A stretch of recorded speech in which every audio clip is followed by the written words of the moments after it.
ஸ்டாலின் அரசுக்கு எதிராக அதிமுக திண்ணை பிரச்சார போர் முழக்கம். அதிமுக பொதுச் செயலாளர் எடப்பாடி பழனிசாமி அவர்களின் உத்தரவின்படி சட்டமன்ற தேர்தலை இலக்காகக் கொண்டு ராமநாதபுரம் மாவட்ட அரசியல் களம் சூடுபிடித்துள்ளது.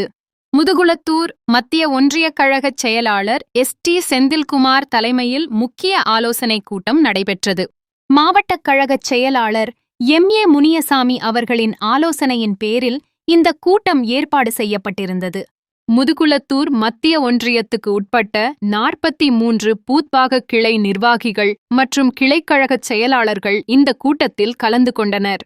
திமுக தலைமையிலான முதலமைச்சர் ஸ்டாலின் அரசை கண்டித்து கிராமம் தோறும் பூத் வாரியாக திண்ணை பிரச்சாரம் மேற்கொள்வது குறித்து இதில் விரிவாக ஆலோசிக்கப்பட்டது. அதிமுக அரசின் சாதனைகள் மற்றும் தற்போதைய அரசின் குறைபாடுகளை பொதுமக்களிடம் நேரடியாக கொண்டு சேர்ப்பதே இந்த பிரச்சாரத்தின் நோக்கம். கூட்டத்தில் பங்கேற்ற நிர்வாகிகளுக்கு வருகின்ற 2026 சட்டமன்ற தேர்தலில் கடைபிடிக்க வேண்டிய தேர்தல் யுக்திகள் குறித்து ஆலோசனைகள் வழங்கப்பட்டன. முக்கியமாக ஒவ்வொரு பூத்திலும் இரட்டை இலை சின்னத்திற்கு அதிகப்படியான வாக்குகளை பெற்றுத் தருவது குறித்தும் பொதுச் செயலாளர் எடப்பாடி பழனிசாமியை மீண்டும் தமிழக முதல்வராக அரியணையில் அமர வைப்பது குறித்தும் சபதம் ஏற்கப்பட்டது.